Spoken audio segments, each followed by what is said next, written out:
মানুষের হায়াতকে আল্লাহ একবারই নির্ধারিত করে থাকেন? যদি তাই হয়, পরবর্তীতে হায়াত বাড়ে কমে কিনা, চিকিৎসা করলে বাড়ে, এ ধরনের কথা বলার কি যৌক্তিকতা, একটু যদি বুঝিয়ে বলেন।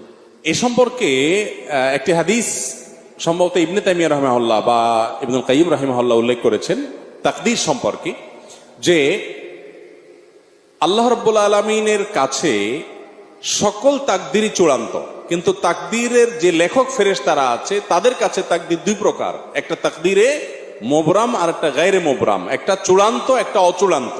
ধরুন একটা মানুষ তিনি অসুস্থ হয়েছেন বা অ্যাক্সিডেন্ট করেছেন, এখন সে যদি টাইমলি হাসপাতালে যায় ট্রিটমেন্ট করে তাহলে সে এই পরিমাণ হায়াত পাবে, এটা হলো ঝুলন্ত মুআল্লাক বলতে পারেন। আরেকটা হলো যে না, প্রত্যেকটা মানুষের একটা লিমিটেড একটা ফিক্সড বাজেট আছে। ফর এক্সাম্পল আপনার 50 বছর আপনার বাজেট আছে হায়াত, বাকি